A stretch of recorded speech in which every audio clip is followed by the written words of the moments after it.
सही है। अ, ठीक है। तो स्ट्रेस मैनेजमेंट, सबसे पहले हम बात करेंगे व्हाट इज स्ट्रेस, जिसको ऑलरेडी आप लोग कर चुके हैं।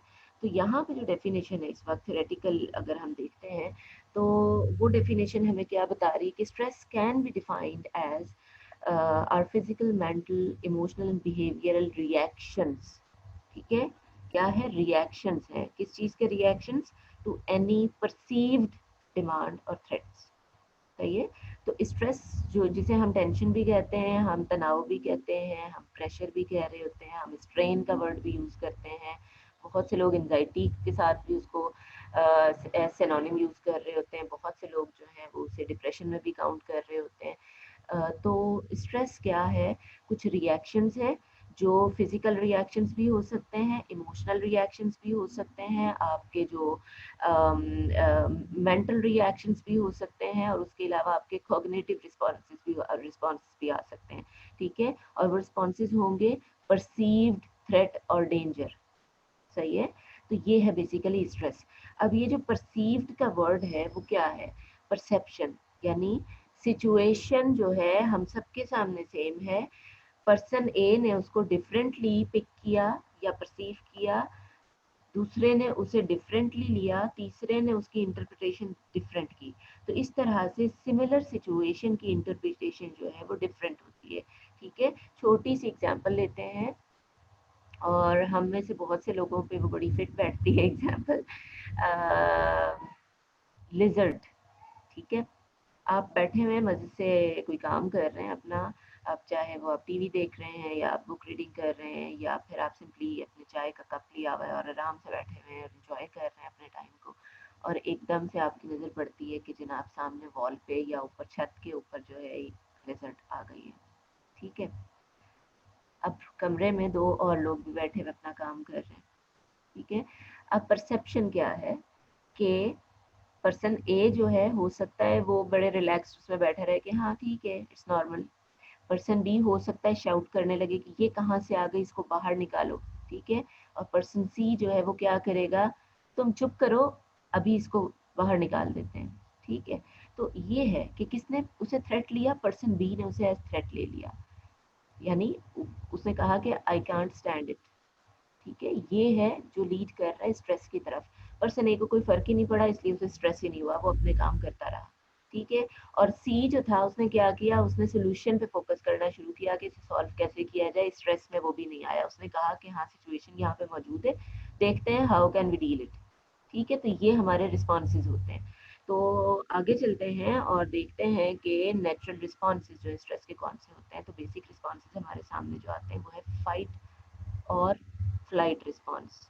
ठीक है, फाइट और फ्लाइट रिस्पॉन्स को जब यहाँ पे हम डिस्कस करते हैं तो रिजा हमारा टॉपिक जो है वो स्ट्रेस मैनेजमेंट का टॉपिक है। ठीक है, फाइट और फ्लाइट रिस्पॉन्सेज को जब हम डिस्कस करेंगे तो वो इसी तरह से इसी एग्जाम्पल में करते हैं कि सम टाइम ऐसा होता है कि एक फ्रीजिंग रिस्पॉन्स भी आता है, यानी वो सडन ट्रॉमा जो है वो उस उसकी वजह से हम बिल्कुल सिचुएशन में फ्रीज हो जाते हैं, हमें नहीं पता होता हमें यहाँ से भागना चाहिए या हमें सिचुएशन को डील करना चाहिए। तो इनिशियल रिस्पॉन्स जो है वो फ्रीजिंग का आता है, और उसके कुछ सेकंड्स में या एक आध मिनट में जो है आपका माइंड आपको फिर एक क्लू प्रोवाइड करता है, और वो क्लू क्या होता है? या तो वो होता है फाइट, भाग जाओ, या होता है वो सॉरी फाइट यानी कि आपको डील करना है, या फिर होता है फ्लाइट के भाग जाओ।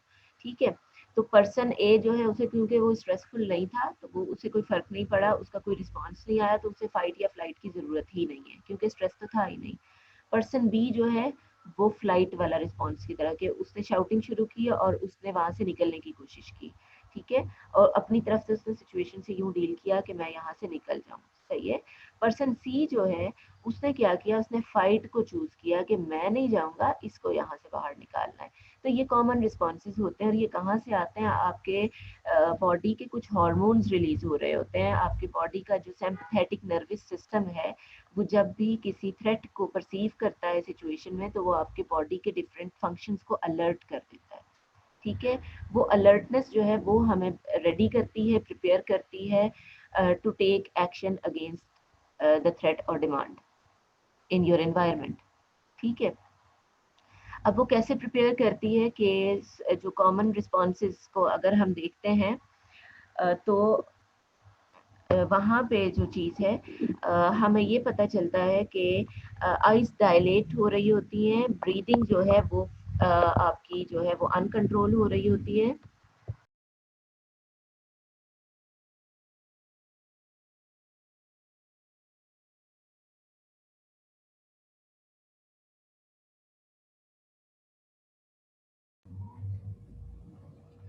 आपकी आइज जो डायलेट हो रही होती हैं उसमें ब्रीदिंग अनकंट्रोल हो रही है, या फिर उसके अलावा जो है हमें नज़र आता है कि कलर जो है वो पेल हो रहा होता है। और कुछ चीज़ें जो है बड़ी ऑब्जर्वेबल होती हैं कि दूसरे भी क्वेश्चन रेज करने लगते हैं कि सब ठीक है, तुम्हें क्या हुआ है, ठीक है। तो बेसिकली वो आपकी सिंपैथेटिक नर्वस सिस्टम एक्टिव हुआ है जिसने आपकी बॉडी के डिफरेंट फंक्शन को एक्टिवेट कर दिया है, क्योंकि आपकी बॉडी जो है वो अलर्ट स्टेट में आ रही है। अलर्ट स्टेट में क्यों आई है? या तो भाग जाओ या फिर उसको डील करो, ठीक है। अब जैसे ही आप इन दोनों रिस्पॉन्सेज में से किसी भी एक को चूज करते हैं, खुद सिचुएशन से बाहर निकल जाते हैं या फिर थ्रेट को डील कर लेते हैं, तो उसके बाद क्या होता है, आहिस्ता आहिस्ता आपकी बॉडी दोबारा से रिलैक्स स्टेट में आने लगती है। जो आइज डायलेट हुई थी वो नॉर्मल उसमें आएंगी, आपकी ब्रीदिंग जो है वो कंट्रोल में आने लगेगी, कलर जो है वो नॉर्मल जो आपका कलर था वापस वहीं पे आने लगेगा। वहाँ क्या हो रहा है कि बॉडी का पैरासिम्पैथेटिक नर्वस सिस्टम एक्टिवेट हुआ और उसने आपके बॉडी को रिलैक्स करना शुरू किया, ठीक है। तो यहाँ तक सब कुछ क्लियर है?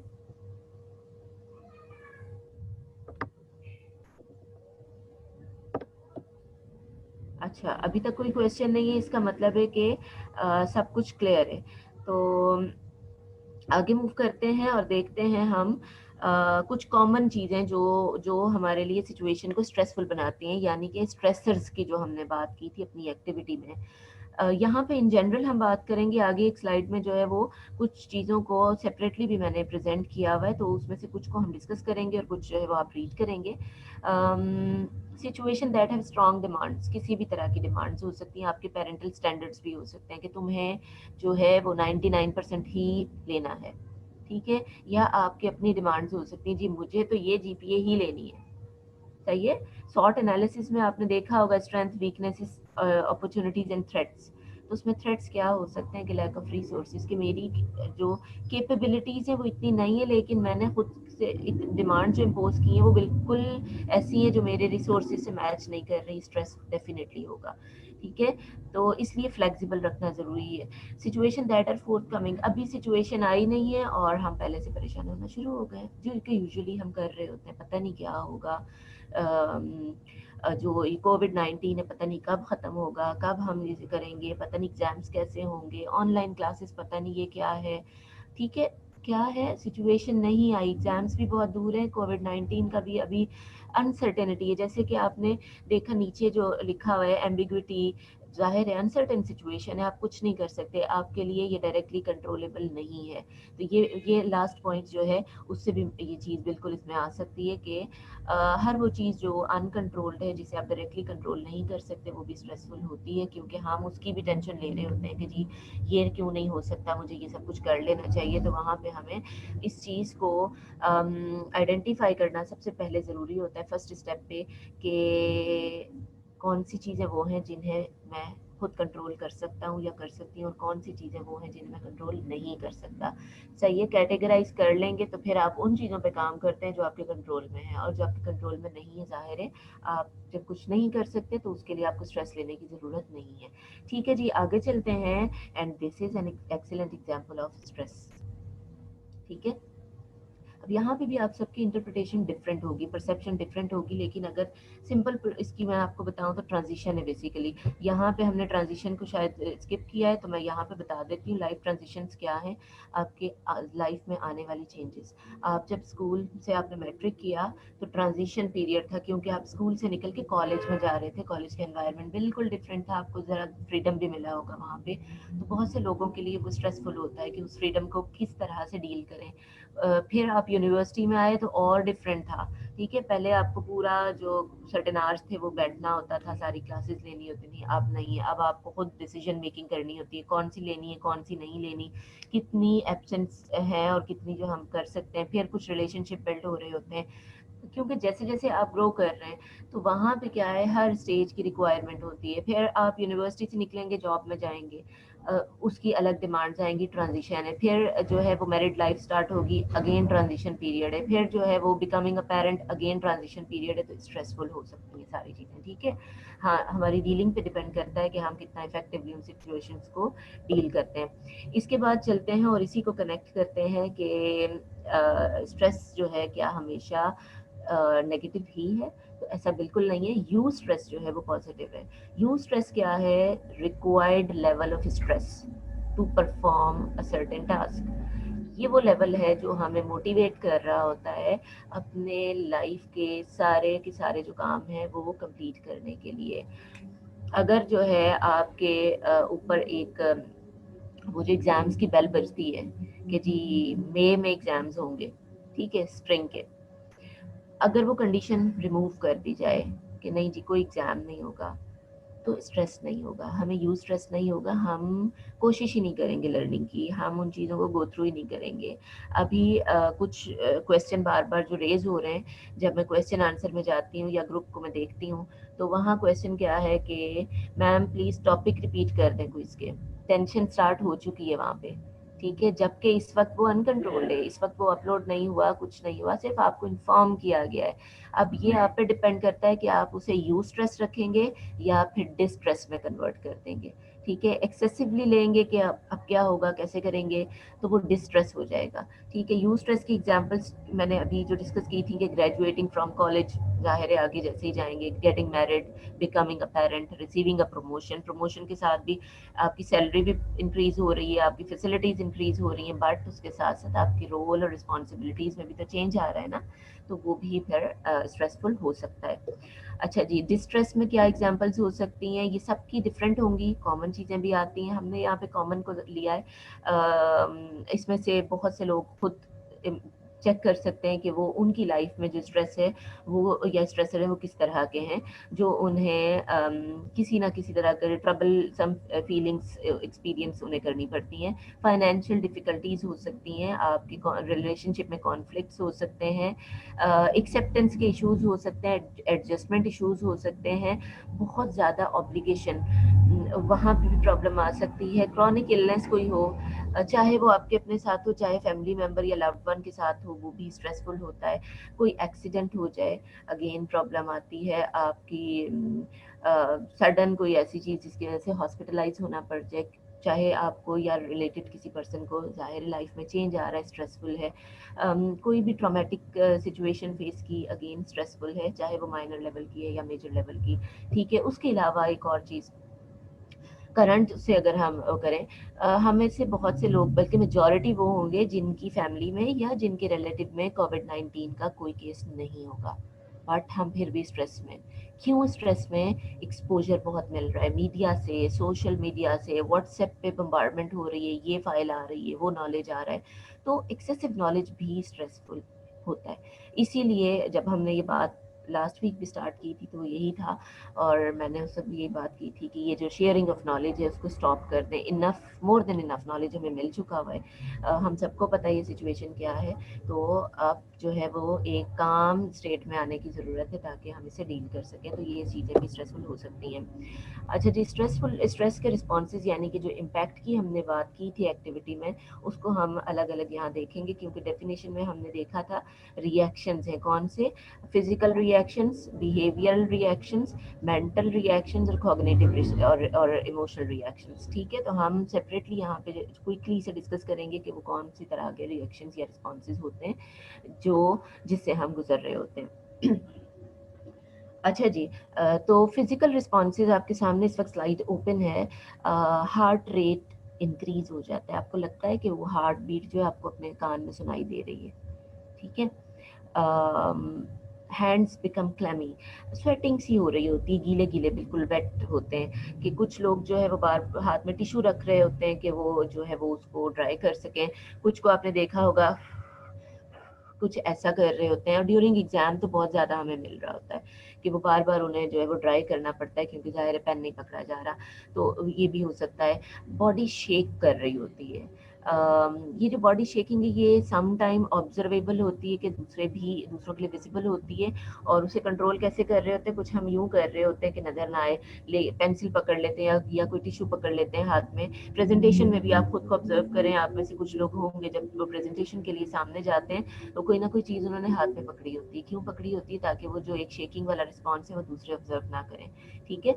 तो और समटाइम शेकिंग जो है वो ऑब्जर्वेबल नहीं होती, इंटरनली हो रही होती है, आपको पता चल रहा होता है। और आपकी कोशिश होती है कि कोई चेयर हो या कोई ऐसी जगह जहाँ से आप सपोर्ट ले सकें या किसी चीज़ पे हाथ रख सकें फॉर सपोर्ट। ठीक है। ब्रीदिंग जो है वो चेंज होगी, या तो शॉर्टनेस ऑफ ब्रेथ होगी या फिर इतनी फास्ट ब्रीदिंग होती है कि आपको उसे कंट्रोल करने में मुश्किल हो रही होती है। जॉ जो है आपके टाइट हो रहे होते हैं, क्योंकि स्ट्रेस में यूजुअली जो रिस्पॉन्स है वो टाइट इन मसल्स का रिस्पॉन्स आ रहा होता है। लाइट हेडेडनेस हो सकती है, बॉडी एक्स हो सकती हैं, एनर्जी लेवल बहुत रिड्यूस हो रहा होता है। ठीक है। यहाँ से आगे चलते हैं बिहेवियरल रिस्पॉन्सेज। बिहेवियर का मतलब ये है कि ऑब्जर्वेबल, जो दूसरे देख सकते हैं। ठीक है। स्टटरिंग का रिस्पॉन्स, स्टैमरिंग बहुत फ्रीक्वेंटली सामने आता है। अटकने लगते हैं, या फिर वो प्रॉपर स्टैमरिंग रिस्पॉन्स के यू यू यू यू करके, कि यानी एक सिंगल वर्ड जो है वो उसमें आपका प्रोनाउंस नहीं हो रहा होता। तो आई कांटेक्ट मेंटेन करना मुश्किल हो रहा होता है। कोशिश होती है आई कांटेक्ट मेंटेन ना करें, क्योंकि आपको लगता है कि अगर आप आई कांटेक्ट मेंटेन करेंगे तो शायद दूसरे लोग जो हैं वो उन्हें पता चल जाएगा कि you are not feeling well. ठीक है। अवॉइड मीटिंग विद पीपल, लोगों से मिलना छोड़ देते हैं। सब नहीं छोड़ते, लेकिन कॉमन रिस्पॉन्सेज क्योंकि हम डिस्कस कर रहे हैं तो स्ट्रेस का एक रिस्पॉन्स ये भी है कि हम अवॉइड करने लगते हैं। हम फ़ोन कॉल अवॉइड कर रहे होते हैं, किसी से बात करना अवॉइड कर रहे होते हैं कि कहीं कोई क्वेश्चन ना कर दे और हमें फिर वो अपनी चीज़ें डिस्कस ना करनी पड़े। एक्सेसिव टीवी, मूवीज़, गेमिंग, इसकी तरफ ये भी स्ट्रेस रिस्पॉन्सेज में है। ओवर ईटिंग हो सकती है, अंडर ईटिंग हो सकती है, स्लीप डिस्टर्बेंस हो सकती है, या तो बहुत ज़्यादा सो रहे होंगे या फिर बिल्कुल नींद नहीं आ रही होगी, या फिर इंटरप्टेड स्लीप होगी कि बार बार आंख खुल रही है और उसके बाद सोने में मुश्किल हो रही है। ग्राइंडिंग टीथ, ड्यूरिंग स्लीप बहुत ज़्यादा ये रिस्पॉन्स सामने आता है। छोटे बच्चों का तो नॉर्मल रिस्पॉन्स है एक सर्टेन एज तक, लेकिन बड़ों में भी ये रिस्पॉन्स होता है कि जब वो सो रहे होते हैं तो कुछ इस तरह हो रहा होता है। ठीक है। लेकिन स्ट्रेस में ऐसा भी होता है कि क्योंकि हम थॉट्स के साथ इन्वॉल्व होते हैं और हमें नहीं पता होता, और दूसरे हमें जब क्वेश्चन करते हैं कि व्हाट आर यू डूइंग, तो एकदम से आप यूँ करके उनसे पूछ आइडेंटिफाई करते हैं कि अच्छा मुझे तो ये पता ही नहीं था। ठीक है। नेल बाइटिंग बड़ा कॉमन रिस्पॉन्स है। स्मोकिंग की तरफ जा सकते हैं फॉर गेटिंग प्लेजर या टेम्पररी रिलीफ, क्योंकि स्मोकिंग हो गया, ड्रग अब्यूज़ हो गया, कैफ़ीन इनटेक हो गया, एक्सेसिव टी इनटेक हो गया, ये सब क्या है? ये आपके अनहेल्दी हैबिट्स हैं to get relief from your stress. ठीक है।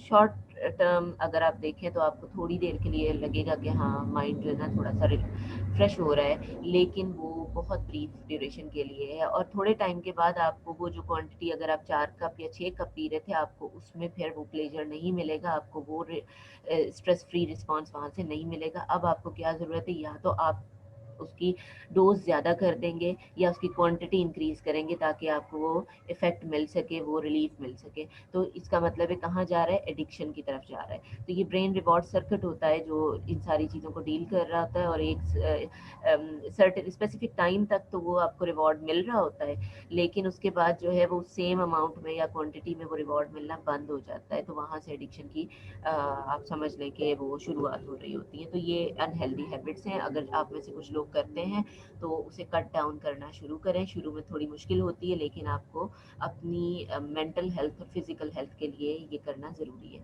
कॉग्निटिव रिस्पॉन्सेज की तरफ चलते हैं। माइंड ब्लैंक हो जाना, प्रेजेंटेशन देने गए थे कुछ याद ही नहीं आ रहा। ठीक है। बहुत से लोग ये रिपोर्ट करते हैं, क्योंकि फोकस कहाँ चला गया पता नहीं क्या होगा, सब मुझे देख रहे हैं, सब मुझे जज कर रहे हैं। अब अगर मुझसे किसी ने क्वेश्चन किया तो मैं क्या करूँगा? मुझसे मेरी तो आवाज़ नहीं निकल रही। ठीक है। तो अब हम देखेंगे आगे कि हम इसे डील कैसे करेंगे। रेसिंग थॉट्स, बहुत ज़्यादा थॉट्स आ रही होती हैं। Thought about making a mistake, मुझसे कोई गलती ना हो जाए, जिसकी अभी हमने बात की कि मैं आंसर कैसे करूँगा या करूँगी। सब मुझे देख रहे हैं, I am looking ridiculous in front of all. तो इस तरह की सेल्फ पिटी थॉट्स जो हैं वो प्रॉब्लम कर रही होती हैं, और क्योंकि हम उसमें इन्वॉल्व हो चुके होते हैं, इसलिए जो एक्चुअल जो हमारा कंटेंट होता है या टॉपिक होता है, वहाँ पे हम उस पे फोकस नहीं रहता, और इस उसकी वजह से क्या होता है, हमें लगता है सब कुछ भूल गए, यानी कि मेमोरी फेलियर। और मेमोरी फेलियर नहीं हो रहा, अगर तो आपने प्रॉपरली उसे स्टोर किया था माइंड में, तो वो मेमोरी फेलियर नहीं है, वो इंटरफेरेंस है, इंटरफेरेंस ऑफ योर थॉट्स। तो आपको उन थॉट्स को डिस्कनेक्ट करने की ज़रूरत है, आपको वापस जो है वो अपने काम स्टेट में आने की ज़रूरत है। जैसे ही आप काम स्टेट में आएंगे, तो आप कंसंट्रेट करेंगे अपने मेन उस पे थीम पे, और उसके साथ कनेक्टेड रिस्पॉन्सेज जो हैं वो आपको रिकॉल होना शुरू हो जाएंगे। आगे चलते हैं इमोशनल रिस्पॉन्स की तरफ। एंजाइटी रिस्पॉन्स बड़ा कॉमन है, फियरफुल होना बहुत कॉमन है, एंग्री रिस्पॉन्सेज आ रहे होते हैं, इरिटेटेड फ्रस्ट्रेटेड रिस्पॉन्सेज होते हैं, डिप्रेशन बहुत कॉमन है, क्राइंग स्पेल्स यानी बगैर किसी वजह के रोना आना, गिल्ट होना कि सब मेरी वजह से हुआ है, मैं ये ना करता तो ये ना होता, ये ना करता तो ये ना होता। इस तरह की चीज़ें भी स्ट्रेस की वजह से आ रही होती हैं। हेल्पलेसनेस, क्योंकि आपको समझ नहीं आ रहा होता कि आप क्या करें। होपलेसनेस, और उसके अलावा एक्सेसिव केसेस में सुसाइड अटेम्प्ट्स भी हो सकती हैं, जिसमें ज़ाहिर है जब अटेम्प्ट होती है तो उनमें से कोई ना कोई जो है वो कंप्लीट भी हो जाती है। तो ये जो रिस्पॉन्सेज हैं, ये स्ट्रेस के कॉमन रिस्पॉन्सेज हैं। अच्छा, क्वेश्चंस की तरफ मैं देखने लगी हूँ कि अगर कोई आपका क्वेश्चन है तो। अच्छा,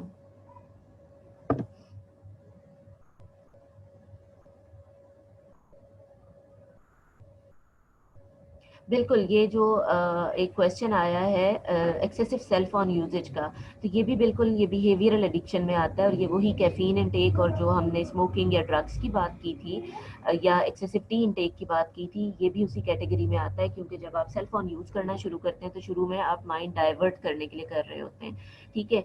लेकिन अगर आप वो टाइम बाउंड रखें, तब तो वो एडिक्शन में नहीं जाएगा। बट अगर आपको पता ही नहीं चल रहा, और आवर्स एंड आवर्स आवर्स जो है बस लगे हुए हैं, और कोई काम नहीं है, कुछ नहीं है वहाँ पे सोशल मीडिया पे, और स्क्रॉलिंग चलती जा रही है, और आप खुद अगर ऑब्जर्व करें जो लोग ऐसा करते हैं, तो सिर्फ 2 to 3 सेकेंड्स आप ऑब्जर्व करें कि आपकी बॉडी इस वक्त क्या फील कर रही है, तो आपको पता चलेगा कि आपके शोल्डर्स बुरी तरह से थके हुए हैं, और उसमें सिवियर आपको पेन फील होगा यहाँ पे, ठीक है? और उसके अलावा बिल्कुल ड्रेन्ड आप फील करेंगे। तो वहाँ पे क्या ज़रूरत है उस वक्त कि आप हर चीज़ को उस वक्त स्टॉप कर दें, और ये एक सडन डिसीजन होता है कि आप ये नहीं करना, ठीक है?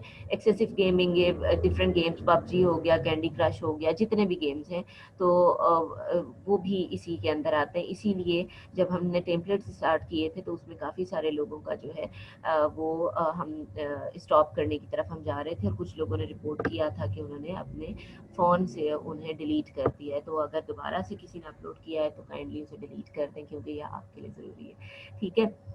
बाकी जो इर्रेलेवेंट क्वेश्चन हैं, जो टॉपिक से हट के हैं, उसकी हम डिस्कशन फोरम पे बात करेंगे, ताकि हम टाइम सेव करें। अब हम चलते हैं स्ट्रेस के कॉजेज़, जो हम ऑलरेडी डिस्कस कर चुके हैं। इस स्लाइड को आप खुद रीड करेंगे अब, क्योंकि इसमें कुछ रेड में वो वाले हैं जो स्टूडेंट लाइफ में कॉमन है, इसके अलावा जो वाइट में है उनमें से भी चीज़ें हो सकती हैं, लेकिन ज़ाहिर है वो वेरी करती हैं, ठीक है? तो इसको आपने अब रीड करना है। डेफिनेशन की तरह के साथ थोड़ा सा कनेक्ट करेंगे, क्योंकि यहाँ पे एक थेरी को कनेक्ट करने लगी हूँ बहुत ब्रीफली। लेजरस की थेरी है, जो उसने स्ट्रेस के लिए दी थी, और फर्स्ट टाइम उसने कॉग्निटिव एलिमेंट को इसमें ऐड किया था।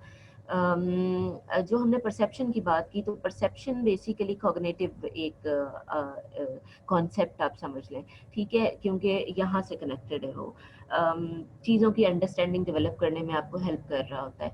तो उसने कहा था कि 2 चीज़ें होना ज़रूरी हैं, ये दोनों चीज़ें होंगी तो हम कहेंगे कि जी ये स्ट्रेस है। इनमें से कोई एक भी अगर मिसिंग है, तो दैट इज़ नॉट स्ट्रेस, ठीक है? पहली चीज़ क्या है कि perceived a situation as threatening, जो हमने पहले भी बात की कि सिचुएशन को एज थ्रेटनिंग परसीव करना। जैसे कि लिजर्ड आ गई है, अब पता नहीं क्या होगा, शाउटिंग शुरू हो गई, यानी वो लिजर्ड जो है उस बेचारी ने कुछ नहीं किया है, लेकिन आपने उसे परसीव कर लिया कि ये थ्रेटनिंग है, सही है? दूसरी चीज़ क्या है? परसीव लैक ऑफ रिसोर्सेज, यानी मुझे एक तो वो सिचुएशन मेरे लिए स्ट्रेसफुल है, दूसरा क्या है कि मुझे ये भी मैं परसीव कर रही हूँ कि जी मेरे कोपिंग रिसोर्सेज भी नहीं है, मैं इस सिचुएशन से डील नहीं कर सकूँगी। तो ये दो उन दोनों का कॉम्बिनेशन जो है वो बेसिकली स्ट्रेस है, ठीक है? और आगे मूव करते हैं मेन टॉपिक की तरफ, टाइम बहुत शॉर्ट है। तो क्विकली मैं क्वेश्चंस को देख लूँ क्योंकि शायद 2 क्वेश्चन ऐड हुए हैं और नहीं, कोई क्वेश्चन ऐड नहीं हुआ है। तो हम चलते हैं स्ट्रेस मैनेजमेंट की तरफ। इस पिक्चर से भी आपको बहुत अच्छे से अंदाज़ा हो रहा होगा। ये पिक्चर बहुत क्लियरली आपको बता रही है कि सबकी लाइफ में स्ट्रेसर मौजूद हैं। सबकी लाइफ में कोई ना कोई प्रॉब्लम आ रही है। हमारे साथ मिलने वालों में वो सारे लोग जो हमेशा बहुत खुश होते हैं, हमेशा बड़े आपको काम उसमें जॉली मूड में मिलते हैं और आप कहते हैं पता नहीं ये स्ट्रेस फ्री कैसे है। नहीं, स्ट्रेसर उनकी लाइफ में भी हैं, बट वो कुछ ये वाला काम कर रहे हैं, ठीक है? इस उनके पास एक अम्ब्रेला है। अम्ब्रेला क्या है? उनकी कोपिंग स्किल्स हैं, ठीक है? या तो वो अपने स्ट्रेसर को थ्रेटनिंग परसीव नहीं कर रहे और उस इफेक्टिवली डील करते चले जा रहे हैं, ठीक है? या फिर अगर कभी उनकी लाइफ में ऐसा हो भी रहा है कि वो उसे थ्रेट ले भी रहे हैं, तो वो ये नहीं कर रहे कि अब क्या होगा, कैसे होगा, वो उसके सॉल्यूशंस पे फोकस कर रहे हैं, इसलिए हैप्पी मूड, ठीक है? दूसरी तरफ क्या हो रहा है, वो सारे लोग कि स्ट्रेसर वही वाले हैं, बट उनकी कोपिंग रिसोर्सेज उन्हें लग रहा है कि दे कैन नॉट कोप। तो अब क्या हो रहा है, उसका रिस्पॉन्सेज आपको यहाँ से बॉडी लैंग्वेज से भी मिल रहा होगा, ठीक है? What can I do, I am helpless. और फेस कैसा है, प्रॉब्लम में है, ठीक है? तो ये आपने देखना है कि आप कहाँ पे स्टैंड कर रहे हैं, क्या आप यहाँ पे हैं या आप यहाँ पे हैं, ठीक है? अगर आप में से कुछ लोगों को लगता है कि वो यहाँ पे हैं, तो हमने आज इधर जाना है, ठीक है? तो जनाब पहला जो है, इसको मैं आपके सामने स्लाइड भी फुल उसके मैं शो करूँगी ताकि आप ये प्रैक्टिस करें साथ इसके। और उसके लिए मैं आपको 5 to 6 सेकंड्स का टाइम दूंगी, जैसे जिस काउंट को आपने देखना है और उसके साथ इसे प्रैक्टिस करना है, ठीक है? ये सबसे मेन टिप होती है क्विकली खुद को रिलैक्स करने की, ठीक है? और ये मैं इसे आपके सामने शो करने लगी हूँ।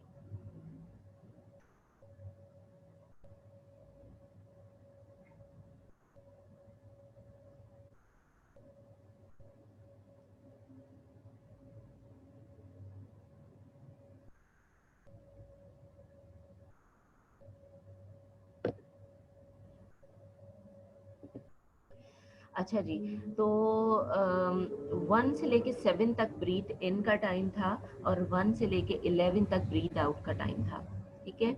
इसका मतलब ये हुआ कि थ्रू नोज आपने ब्रीथ इन करना है, ठीक है? इतना इन करना है कि आपका स्टमक फुल हो जाए, ठीक है? उसके बाद थोड़ा सा होल्ड करें, 1 2 3। उसके बाद ब्रीथ आउट करें थ्रू माउथ और थोड़े से प्रेशर के साथ, और इतना ब्रीद आउट करें कि आपका स्टमक जो है आपकी बैकबोन के साथ स्टिक हो जाए, ठीक है? इसको रिपीटेडली आपने करना होता है और मेन फोकस आपका आपके ब्रीदिंग के इन और आउट पे होता है। वो इन एंड आउट जो है वो आपको डिस्कनेक्ट करता है उन थॉट्स से जो आपको डिस्ट्रैक्ट कर रही है। तो ड्यूरिंग प्रेजेंटेशन या कोई भी चैलेंजिंग सिचुएशन है, जब थॉट्स आपको डिस्टर्ब कर रही हैं और आपको लगता है कि उन्होंने आपको ऑक्यूपाई कर लिया है, आप डीप ब्रीदिंग स्टार्ट कर दें। सिर्फ और सिर्फ फोकस कहाँ करना है, अपने सांस के इन और आउट के ऊपर। ऑटोमेटिकली आप उन थॉट्स से बिल्कुल, वो थॉट्स आपको पता ही नहीं चलेगा कहाँ गई हैं और आप फ़ौरन से वापस आएंगे अपने मेन टास्क की तरफ, ठीक है? जिनके साथ स्लीप प्रॉब्लम्स हैं वो बेड टाइम पे इसे ज़रूर वो करें, प्रैक्टिस करें। सुबह उठते हैं तब प्रैक्टिस करें, जब आप गुस्से में हैं तब प्रैक्टिस करें, जब आप फ्रस्ट्रेटेड हो रहे हैं, जब आपको एंजाइटी हो रही है, जब आप स्ट्रेस में आ रहे हैं, इसे क्विकली प्रैक्टिस करना शुरू करें। अगर आपके पास विंडो है, आपका लॉन है या आपके प्लांट्स हैं, वहाँ नेचर में जाके करेंगे और ज़्यादा अच्छे इसके इफेक्ट्स आते हैं, ठीक है? और इसको किसी ने और थॉरली अगर देखना है तो इसकी मल्टीपल वेरिएशन जो है वो बहुत सी साइट्स पे अवेलेबल है, तो आप वो भी देख सकते हैं। इवन GIF में जाके देखेंगे तो डिफरेंट एक्टिविटीज़ के थ्रू भी आपको मिल जाएगा। फाइंड अ सपोर्ट सिस्टम बहुत इंपॉर्टेंट है। आपके फैमिली मेम्बर हो सकते हैं, आपके फ्रेंड्स हो सकते हैं, सिग्निफिकेंट अदर्स हो सकते हैं जो आपकी फैमिली या फ्रेंड में नहीं है। मे बी वो आपके कलीग्स हों, मे बी वो आपके टीचर्स हों, मे बी वो आपके नेबर्स हों, मे बी वो आपके मेंटोर्स हों, ठीक है? ये आपका सपोर्ट सिस्टम है। जब भी कोई ऐसी सिचुएशन जो आपको डिस्टर्ब कर रही है और आप उस उससे खुद से कोप नहीं कर पा रहे, इन लोगों को कांटेक्ट करें। वो लोग जो ट्रस्टवर्दी हैं, जिनके साथ आप अपनी शेयरिंग कर सकते हैं, जो आपकी चीज़ों को कॉन्फिडेंशियल रख सकते हैं, ठीक है। अगर अभी तक नहीं ढूंढे, सोचना शुरू करें कि आपकी लाइफ में कौन से लोग हैं जिनके साथ आप अपनी शेयरिंग कर सकते हैं, जो आपको अच्छा से मशवरा दे सकते हैं, जो आपकी लाइफ में होप को ऐड कर सकते हैं, क्योंकि होप का होना, उम्मीद का होना सबसे मेन चीज़ है, ठीक है। अगर आपको फिर भी लगता है कि आपके अपनी लाइफ में ऐसा कोई नहीं है, तो ऐसा कभी नहीं हो सकता।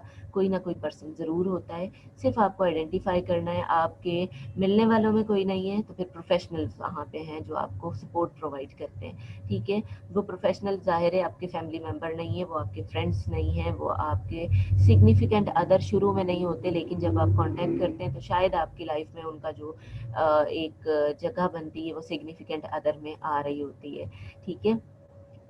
डिपेंड करता है, तो उनके साथ कांटेक्ट करें, ठीक है। तो आगे चलते हैं, और बी रियलिस्टिक, इसकी हमने टेम्पलेट के टाइम पे बहुत बात की है कि जो अपने गोल्स को सेट करें, अपनी लाइफ को प्लान करें, अपने मंथ्स को प्लान करें, वीकली प्लानिंग करें, डेली प्लानिंग करें। जैसे लास्ट उसमें हमने एक्टिविटी जो रखी थी वो क्या था कि एक स्केजुअल सेट करना था। एक्टिविटी के लेवल पे वो स्टडी स्केजुअल था, लेकिन मैंने ये भी रेकमेंड किया था कि अपनी डेली प्लानिंग भी करें, टू डू लिस्ट बनाएं रियलिस्टिक ग्राउंड्स पे। वो स्मार्ट गोल्स होंगे, ठीक है। स्मार्ट आपको पता है, स्पेसिफिक होंगे, मेजरेबल होंगे, अचीवेबल भी होंगे, रियलिस्टिक भी होंगे और टाइमली भी होंगे। और वो कैसे बनेंगे? विद द हेल्प ऑफ सॉट एनालिसिस, जिसमें आपको अपनी स्ट्रेंथ्स का भी पता होगा, वीकनेस का भी पता होगा, और आप वीकनेस पे काम करके उनको अपनी स्ट्रेंथ्स में कन्वर्ट करेंगे, ठीक है। आपको अपनी अपॉर्चुनिटीज़ का पता होगा, और आपको अपनी लाइफ में मौजूद थ्रेट्स का भी पता होगा। और थ्रेट्स के लिए हम क्या करेंगे कि साथ साथ जो कंट्रोलेबल हैं हम उन पे काम करते रहेंगे, ताकि वो जो है आपकी अपॉर्चुनिटीज़ में कन्वर्ट हो जाए। इससे आगे चलते हैं, तो इस स्लाइड का जो बात है हम बिल्कुल लास्ट वाले पॉइंट में करेंगे कि ये सीबीटी के साथ मैं कनेक्ट करूँगी, और बहुत इफेक्टिव टेक्निक है। हम थेरेपी में यूजुअली उस टेक्निक को यूज़ करते हैं। It is one of the therapeutic interventions of CBT, ठीक है। तो उसमें एक टेक्निक मैं आपको सिखाने की कोशिश करूँगी, ताकि आप उसे यूटिलाइज करें, सिर्फ अपनी लाइफ में नहीं बल्कि अपने मिलने वालों में, जो स्ट्रेसफुल सिचुएशन में, जिनका आपको पता है कि उनकी लाइफ में डिफ़िकल्टीज़ हैं, या वो उस तरह से उसे हैंडल नहीं कर पा रहे, चाहे वो जनरल लेवल की हो या फिर कोविड-19 की वजह से हो, तो आप उन्हें भी ज़रूर हेल्प आउट करें। ये पर्पस जो था आज इस टॉपिक का रखने का, ये भी था, ठीक है। ग्रेटिट्यूड शो करें, शुक्रगुजारी शो करें, आपके पास जो भी अवेलेबल है। आपकी लाइफ सबसे पहले है, आपके हेल्थ स्टेटस है, इस वक्त इस सिचुएशन में आपके पास एक घर है जहाँ पे आप आराम से सेफ रह सकते हैं, आपके पास फूड अवेलेबल है, आपको जो दिल चाहता है आप जाते हैं मार्केट से लेते हैं। अब बहुत से लोग बेकिंग कर रहे हैं, कुकिंग कर रहे हैं, नई से नई चीज़ें ट्राई करने की कोशिश कर रहे हैं। इसका मतलब है कि उनके पास इनफ रिसोर्सेज हैं, और वो इस टाइम में, क्वारंटाइन में, वो बजाय ये सोचें कि वो क्या करें और बैठना पड़ रहा है, वो क्या कर रहे हैं, एक्सपेरिमेंट्स कर रहे हैं। ग्रेटिट्यूड शो करें, क्योंकि आप बहुत से लोगों से बहुत अच्छी स्टेट में हैं। उन लोगों को थोड़ा सा फोकस करें जिनके पास इस वक्त फूड नहीं है। वो क्या कर रहे हैं? वो उन रिसोर्सेज को ढूंढने की कोशिश कर रहे हैं जो जहाँ से उन्हें फूड मिल सके, ठीक है। तो कंपेयर करें उन लोगों से जो आपसे लोअर स्टेटस में हैं, और फिर शुक्र अदा करें, ग्रेटिट्यूड शो करें। ज़ाहिर है उसको भी जिसने ये सब कुछ आपको दिया, चाहे आप उसे अल्लाह कहें, गॉड कहें, या कोई भी नाम दें, ठीक है। चाहे वो आपके लाइफ में लोग हों जो आपको सपोर्ट कर रहे हैं, थैंक यू बोलें, क्योंकि वो आपको इस पीरियड में भी और वैसे भी आपको जिस तरह भी उनका रोल है, तो ग्रेटिट्यूड शो करें। ये बहुत इंपॉर्टेंट चीज़ है। जितना ज़्यादा ग्रेटिट्यूड शो करेंगे उतना ही आपकी जो फोकस होता है ना मिजरीज ऑफ लाइफ के ऊपर, वो वहाँ से हटता जाता है, क्योंकि फ़ौरन से वो कंपैरिजन आता है कि नहीं, this is not something big, I can handle it, हो जाएगा, मैं कर लूँगा। तो वो ग्रेटिट्यूड की वजह से आपकी जो पॉजिटिव थिंकिंग है वो भी इन्हेंस हो रही होती है। अच्छा, एक पॉइंट जो स्लाइड में नहीं है, पॉजिटिव थिंकिंग से मेरे माइंड में आया, जो क्लास में हमने डिस्कस किया था अफर्मेशन का, तो वो ज़रूर ऐड करें अपनी लाइफ में, खुद को पॉजिटिव मैसेज देना शुरू करें। और आप में से बहुत से लोग ये ऑलरेडी कर भी रहे थे, तो जो नहीं कर रहे या जिन्हें ये चीज़ याद नहीं थी, आज दोबारा से मैं रिपीट कर रही हूँ, खुद को पॉजिटिव मैसेज देना शुरू करें। I am happy, I am good, I am beautiful, I am lovely, I am relax, I am healthy, ठीक है। अब ये क्या है, छोटे-छोटे मैसेजेस हैं, आप रिपीटेडली खुद को दे रहे हैं, तो वो सारी चीज़ें यहाँ फीड हो रही हैं, वो यहाँ फीड होंगी, उसका इफ़ेक्ट आपकी बॉडी के ऊपर आएगा। सुबह उठते हैं, फेस वॉश करते हैं, जैसे हमने अपनी फर्स्ट ऑनलाइन क्लास जो 16 या 17 मार्च को हुई थी, उसमें भी मैंने आपको बताया था कि मिरर में देखते हुए खुद को 3 बार कहें, I accept myself, I respect myself, I love myself, ठीक है। I accept myself, I respect myself, I love myself, I accept myself, I respect myself, I love myself. तो ये acceptance, ये respect, ये love जो है, दूसरों से लेने से पहले खुद को देना शुरू करें, ठीक है, क्योंकि ये बहुत इंपॉर्टेंट है। दूसरे दें या ना दें, आपने खुद को ज़रूर देना है, ये आपकी रिस्पॉन्सिबिलिटी है, ठीक है। क्योंकि ये बॉडी, ये लाइफ जो आपको मिली है, इसकी टेक केयर करना आपका अपना काम है। तो सबसे पहले खुद टेक केयर करें, उसके बाद जो सपोर्ट सिस्टम है वो तो ज़ाहिर है हमें किसी ना किसी तरह से सपोर्ट प्रोवाइड कर ही रहा है। गेट ऑर्गेनाइज्ड, ये बड़ी इंपॉर्टेंट चीज़ है। जितना ऑर्गेनाइज्ड वे में काम करेंगे उतना ही चीज़ें जो है वो क्लटर नहीं होंगी, मैसी नहीं होंगी, तो ज़ाहिर है स्ट्रेस कम से कम रहेगा। चाहे वो कोई भी चीज़ है, वो थॉट्स की ऑर्गेनाइजेशन है, वो आपके कामों की ऑर्गेनाइजेशन है, वो आपके डेस्कटॉप की ऑर्गेनाइजेशन है, आपकी कबर्ड की है, जो कुछ भी है, टेक रिस्पॉन्सिबिलिटी। ये नहीं कि अम्मी कर देंगी कबर्ड को या सिस्टर कर देगी, नहीं, ये आपका अपना काम है ये, ठीक है। मेड्स कर देंगी, नहीं, आप अपनी रिस्पॉन्सिबिलिटी खुद लेना शुरू करें। और अब तो बहुत सारे लोगों की मेड्स ज़ाहिर है नहीं होंगी, तो उन्हें पता होगा कि किस तरह चीज़ों को मैनेज करना है। तो ये टाइम है लर्निंग का, तो इस टाइम को पॉजिटिवली अगर हम देखेंगे तो हम बहुत सी चीज़ें सीख रहे हैं, ठीक है। तो बहुत सी चीज़ों का चार्ज वापस से ले रहे हैं, बहुत सी चीज़ें जो इग्नोर कर रहे थे हम, नेचर को स्पेशली, उनको ऑब्जर्व करने का मौका मिल रहा है, इंट्रोस्पेक्ट करने का मौका मिल रहा है, ठीक है। Take breaks, give yourself me time, relax करें, बुक रीडिंग करनी है, म्यूज़िक सुनना है, कोई आपको अपनी बॉडी को रिलैक्स करना है, जो कुछ भी आपको, कोई किसी हॉबी में इन्वॉल्व होना है जो आपके लिए प्लेजरेबल है, जैसे कि आगे एक स्लाइड में हॉबीज़ का भी आएगा यहाँ पे। तो बिल्कुल इन चीज़ों को प्रैक्टिस करना शुरू करें, अगर अभी तक नहीं किया तो वो सिर्फ आपका नेटफ्लिक्स, सिर्फ मूवी, सिर्फ गेम्स नहीं, ये लाइफ नहीं है, ये एडिक्टिव बिहेवियर्स की तरफ जा सकता है। टाइम डिवाइड करें, ये टाइम जो है इस चीज़ के लिए, ये टाइम इस चीज़ के लिए, ये टाइम इस चीज़ के लिए है। पूरा पूरी पूरी रात सीरीज़ देखना इनइफेक्टिव हैबिट है, ठीक है। तो इन चीज़ों को हमें अपनी लाइफ से कट डाउन करना है। अच्छा, eating healthy and sleep well, बहुत इंपॉर्टेंट चीज़ है। इसके अलावा जो आपका एक्सरसाइज है, ये वो चीज़ें हैं जो आपकी इम्यूनिटी को भी बूस्ट कर रही होती हैं, तो इसे लाइफ में ऐड करें। अगर जिन्होंने नहीं किया हुआ अभी तक, वो ज़रूर ऐड करें, क्योंकि जितना हेल्दी आप होंगे उतना ही ज़्यादा चांसेस किसी भी बैक्टीरिया, किसी भी वायरस के अटैक के भी कम होंगे, और आपका माइंड उतना ही हेल्दी और रिलैक्स रहेगा, ठीक है। इसके बाद जनाब, लर्न टू से नो, यानी कि असर्टिव रहना बहुत ज़रूरी है। वो सारी चीज़ें जो आप नहीं कर सकते किसी भी रीज़न की वजह से, आपके कैपेबिलिटीज़ नहीं है, आपको वो काम नहीं आता, या उसकी वजह से आप बहुत ओवरबर्डन हो जाएंगे, या उसकी वजह से आपका अपना कोई काम जो कि बहुत इंपॉर्टेंट है वो कॉम्प्रोमाइज़ हो जाएगा, तो पोलाइटली से नो, ठीक है, विद रीज़न कि जी इस वक्त ये प्रॉब्लम है, मैं ये नहीं कर सकूँगा या कर सकूँगी, ठीक है। इसमें एग्रेसिव होने की ज़रूरत नहीं है, पोलाइटनेस ज़रूरी है। तो असर्टिवनेस जो है वो एग्रेशन से डिफरेंट इसी तरह से है कि आप स्ट्रेट फॉरवर्ड होते हैं लेकिन इन अ पोलाइट वे। तो शुरू में डिफ़िकल्टी होती है क्योंकि लोगों को नहीं पता होता ये कैसे पॉसिबल है, मेरी बेस्ट फ्रेंड ने मुझे नो कह दिया, आप कह सकते हैं ये बाउंड्री सेट कर रहे हैं, आप लिमिटेशंस बता रहे हैं, ये मेरी लिमिटेशंस हैं, इससे आगे मैं नहीं कर सकूँगा या कर सकूँगी, ठीक है। तो बाउंड्री सेट करना ज़रूरी है। जब बाउंड्री सेट हुई होती है तो वहाँ पे फिर आपको बाद में कोई प्रॉब्लम नहीं होती कि जी फ्रेंड नाराज़ हो गई या हो गया तो अब मैं क्या करूँ, आपको गिल्टी फीलिंग, मैं मना ना करता तो ये ना होता, ठीक है। नहीं, पहले तो बाउंड्री सेट की होगी तो फ्रेंड को भी पता होगा कौन सी डिमांड करनी है और कौन सी नहीं करनी, क्योंकि जो अनरियलिस्टिक एक्सपेक्टेशन है वो बिल्ड ही नहीं होगी, ठीक है जी। तो प्रोएक्टिव अप्रोच ज़रूरी है। स्लो डाउन अगेन कनेक्टेड है आपके रियलिस्टिक पॉइंट से कि टाइम लिमिट, जो हमने टेम्पलेट टाइम पे भी डिस्कस किया था कि बी फ्लेक्सिबल विद टाइम। अगर आपका कोई काम जो है 1 आवर में आपको पता है आप कर लेंगे, फिर भी 15 मिनट का मार्जिन खुद को दे दें। क्यों देते हैं कि किसी भी वजह से टाइम एक्सीड तो कर सकता है, बजाय प्रेशर में आने के कि उफ मैं तो डेडलाइन मीट ही नहीं कर सका, अब क्या करूँ, नहीं अभी 15 मिनट्स है मैं कर लूँगा। तो be flexible with your self. Humour use करें, वो फनी मूवीज़ हो सकती हैं, वो कोई आपकी टॉक हो सकती है, प्रीवियस मेमोरीज़ हो सकती हैं, उन्हें रिकॉल कर सकते हैं, दूसरों से शेयर कर सकते हैं। ठीक है, तो इस तरह की चीज़ें, कुछ फ़नी एक्टिविटीज़ हो सकती हैं, तो उसको ऐड करना ज़रूरी है, क्योंकि फ़नी एक्टिविटीज़ या ह्यूमर जो है वो आपके एंडोर्फिन्स, आपके जो है माइंड से केमिकल रिलीज़ हो रहे होते हैं, उनको वो रिलीज़ करने में हेल्प करता है, और वो जब रिलीज़ होते हैं तो आपकी बॉडी जो है वो पॉजिटिव इमोशंस में आ रही होती है, आप हैप्पीनेस एक्सपीरियंस करते हैं। परसिस्टेंस इज़ इम्पॉर्टेंट, जो भी काम करें आपकी कंसिस्टेंसी ज़रूरी है। ये नहीं कि आपने छोड़ दिया उसको कि अब नहीं, ये तो हो ही नहीं सकता, नहीं, गिव अप नहीं करना।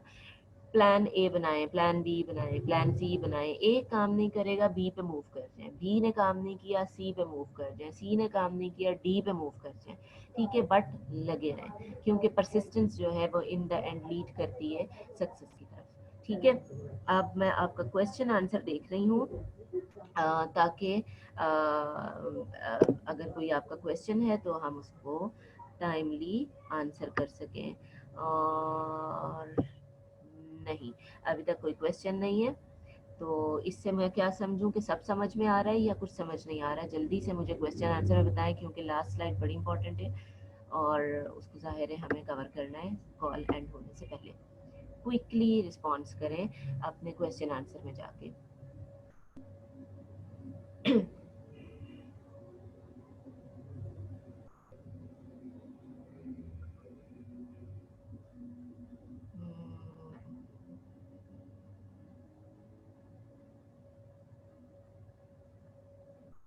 अच्छा जी,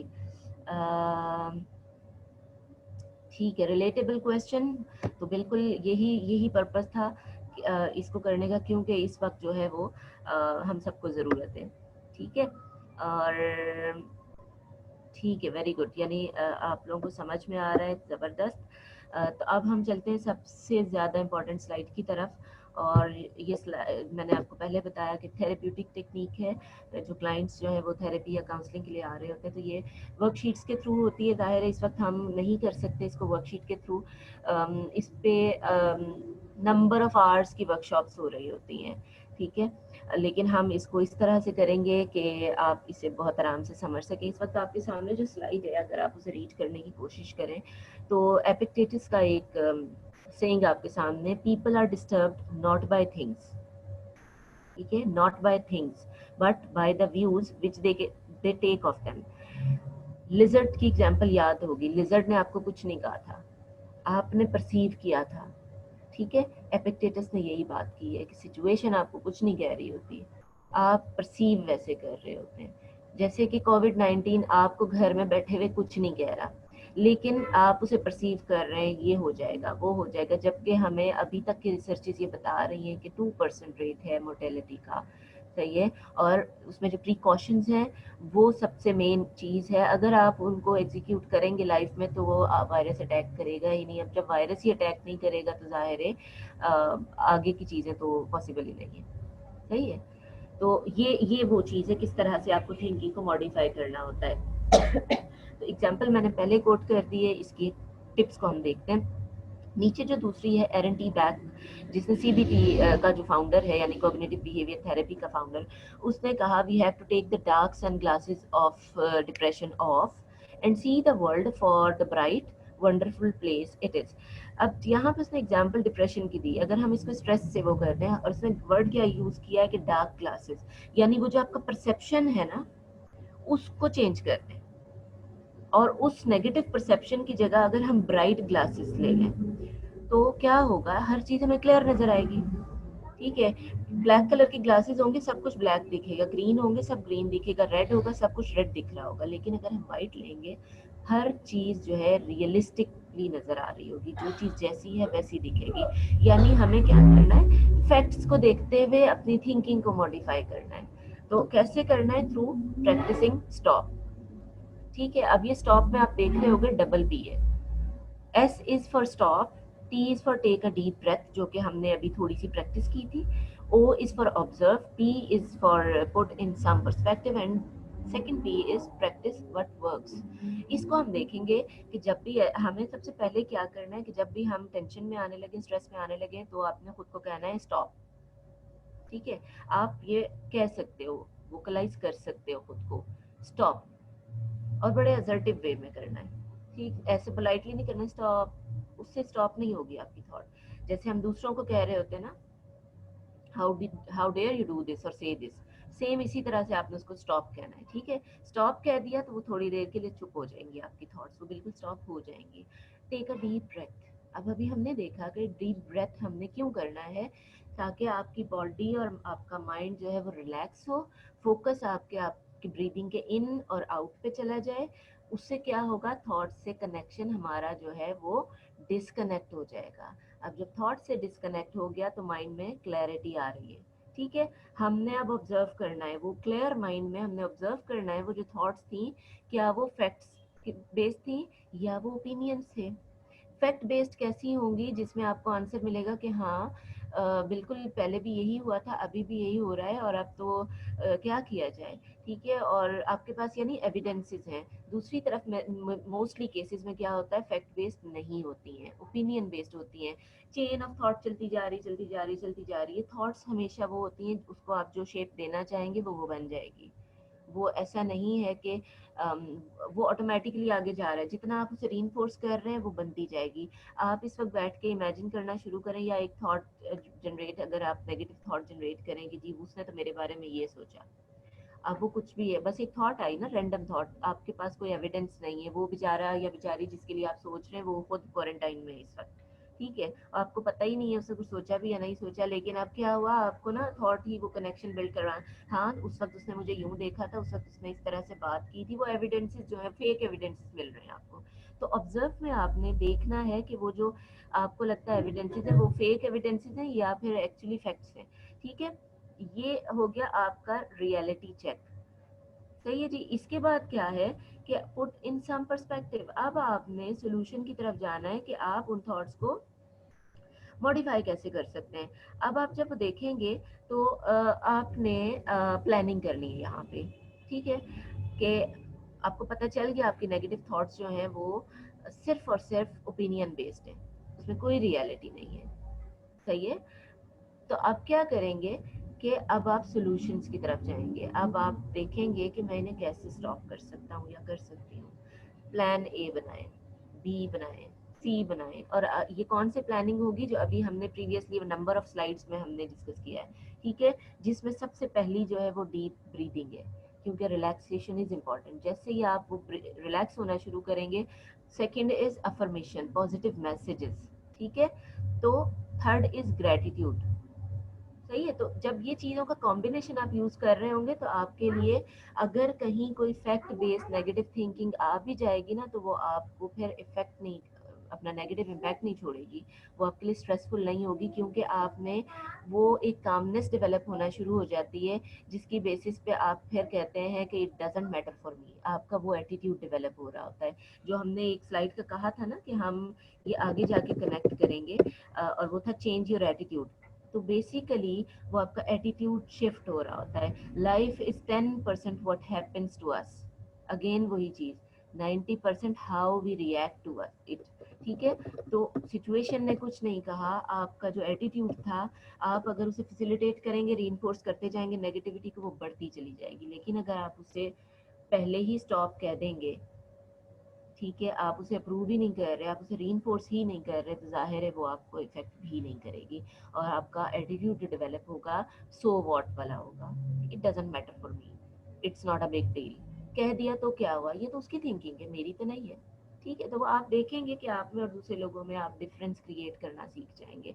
जहाँ वो डिफरेंस क्रिएट करना सीख जाएंगे, वहाँ पे चीज़ें जो है आपको डिस्टर्ब नहीं करेंगी, ठीक है। तो यानी बैक के अकॉर्डिंगली आप अपना ग्लास जो है वो चेंज कर चुके होंगे। प्रैक्टिस व्हाट वर्क्स, यहाँ पे देखने की ज़रूरत है। प्लान ए अगर काम नहीं कर रहा, बी में चले जाएं, बी काम नहीं कर रहा, सी में चले जाएं। आपने ऑब्जर्व किया कि जी मेरे दोस्त ने तो ये किया था और उसका तो बड़ा अच्छे इफेक्ट्स आए, लेकिन मेरे लिए तो काम ही नहीं कर रहा। आप डिफरेंट इंडिविजुअल हैं, आप सबके लिए जो प्लानिंग होगी वो डिफरेंट होगी। एक्टिविटी में हमने क्या किया, हमने कोई क्लू नहीं दिया, सिंपल कुछ क्वेश्चंस थे, आपने सिर्फ स्ट्रेस की डेफिनेशन को सर्च करके वहाँ पे कोट करना था। उसके बाद जो है अपनी लाइफ के स्ट्रेसर, अपनी लाइफ पे इम्पैक्ट, अपनी लाइफ में जो जो भी आप डीलिंग के लिए जो भी मेथड्स यूज़ कर रहे थे वो आपके अपने थे, ठीक है, वो उसमें किसी का इन्फ्लुएंस नहीं था। तो प्रैक्टिस व्हाट वर्क्स यही है कि जो चीज़ आपके लिए काम कर रही है उससे प्रैक्टिस करें, बजाय इसके कि आप किसी दूसरे को कॉपी करें और वो आपके लिए काम ही ना आए। ठीक है, तो सबकी लाइफ के सर्कमस्टेंसेस डिफरेंट होते हैं।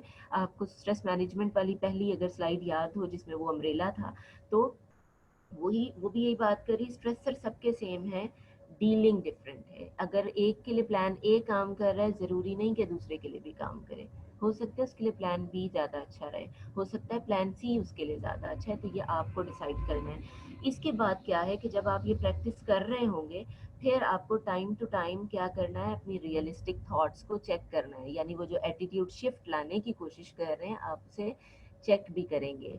और जब आपको पता चलेगा कि आपकी थॉट्स जैसे जैसे जो है वो चेंज होती जा रही हैं, वहाँ पे आप जब अपने इमोशनल रिस्पॉन्सेस को जब चेक करने की कोशिश करेंगे, तो नेगेटिव थॉट्स की वजह से क्या रिस्पॉन्सेस थे, हम टेंशन में थे, स्ट्रेस में थे, इरिटेटेड थे, एनजाइटी में थे, हो सकता है डिप्रेस्ड मूड हो। लेकिन जैसे जैसे मेरी थॉट्स जो है रियलिस्टिक में चेंज हो रही हैं, मेरा एटीट्यूड जो है वो न्यूट्रल की तरफ आ रहा है, तो जब मैं अपने इमोशनल स्टेट को मेजर करने की कोशिश करूंगी या चेक करने की कोशिश करूंगी, तो मुझे पता चलेगा कि नेगेटिव इमोशंस तो बहुत कम रह गए या शायद वो सबसाइड हो चुके हैं, आप न्यूट्रल पॉइंट पे हैं।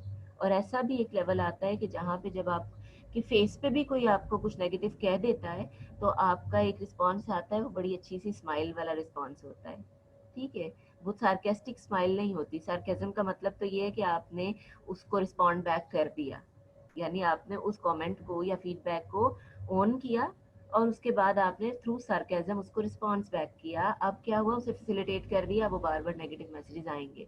ठीक है, आपकी वो जो स्माइल है या वो जो न्यूट्रल रिस्पॉन्स है वो क्या है, it doesn't matter for me. ठीक है, it's your opinion, not a fact. सही है, क्योंकि आप खुद को ज़्यादा जानते हैं ना। आपने कहा आई एक्सेप्ट माई सेल्फ, मैं जो भी हूँ एक्सेप्ट करता हूँ या करती हूँ खुद को। बट उस एक्सेप्टेंस का मतलब ये नहीं कि हर बुरी चीज़ को भी एक्सेप्ट करना है। अगर आपकी कोई ऐसी हैबिट है जो आपको पता है वो पेनफुल है आपके लिए या किसी दूसरे के लिए, तो उनको ज़ाहिर है मॉडिफाई करना भी ज़रूरत है। वो फुल 100% एक्सेप्टेंस नहीं है, एक्सेप्टेंस मौजूद है विद मॉडिफिकेशन, रियलिस्टिक ग्राउंड्स पे आप खुद को इवेलुएट भी कर रहे हैं साथ साथ। ठीक है, अच्छा जी, कंसल्ट टाइमली, ये बहुत इंपॉर्टेंट चीज़ है। वो सारे लोग जो जिन्हें लगता है कि इन सब को प्रैक्टिस करने के बाद भी वो कोप नहीं कर पा रहे, या फिर उनका स्ट्रेस का लेवल बहुत हाई है, तो टाइमली कंसल्ट करें विद मेंटल हेल्थ प्रोफेशनल्स, क्योंकि वो आपको सपोर्ट प्रोवाइड करने के लिए ही मौजूद हैं। यहाँ पे एक अनाउंसमेंट आपके लिए या एक शेयरिंग आपके लिए, ताकि आप खुद भी और या अगर आपके मिलने वालों में अगर कुछ लोग हैं, तो वो उनको अगर आप हेल्प आउट करना चाह रहे हैं या कनेक्ट करवाना चाह रहे हैं, तो बीइंग अ क्लिनिकल साइकोलॉजिस्ट, मैं खुद और कुछ हमारे कोलीग्स हैं जिन्होंने इस कोविड-19 की सिचुएशन में वॉलंटरली अपनी सर्विस हम दे रहे हैं, ऑनलाइन सर्विसेज हैं। तो जिन्हें भी ज़रूरत है, चाहे वो आप लोग खुद हों, आप में से कुछ लोग या फिर आपके मिलने वालों में से, तो उनको आप कनेक्ट करवा सकते हैं। कैसे करवाएंगे, आपने डायरेक्टली नंबर ज़ाहिर शेयर नहीं करेंगे, आप मुझसे खुद कांटेक्ट करेंगे कि जी ये प्रॉब्लम है। अगर आपका है ज़रूर बताएं, अगर आपका के किसी जानने वाले का है तो वो बताएं कि जी ये लोग हैं और इनको आपकी ऑब्जर्वेशन है या इनको ज़रूरत है। तो फिर मैं आपको एक फॉर्म शेयर कर दूंगी, वो फॉर्म जो है वो फिल करना होगा। बहुत सिंपल सा गूगल फॉर्म है। वहाँ पे ये है कि हम क्योंकि एक नेटवर्क से कनेक्टेड है, वो नॉन प्रॉफिट है, कोई कोई कुछ भी चार्ज नहीं कर रहे हैं। उसमें ये होता है कि सिर्फ और सिर्फ एक रिकॉर्ड मेंटेन होगा कि जी कितने लोगों ने इस प्रॉब्लम की वजह से, कोविड-19 की वजह से जो है वो हेल्प लेने की कोशिश की है, उसके अलावा उनका कोई पर्पस नहीं है। और आपको डिफरेंट प्रोफेशनल्स के साथ कनेक्ट करते हैं, उसमें क्लिनिकल साइकोलॉजिस्ट भी हैं, उसमें साइकेट्रिस्ट भी हैं। तो बिल्कुल वहाँ पे आप लोग कंसल्ट कर सकते हैं, क्योंकि टाइमली कंसल्टेशन ज़रूरी है, बजाय इसके कि बाद में कोई मेजर लॉस फेस करना पड़े।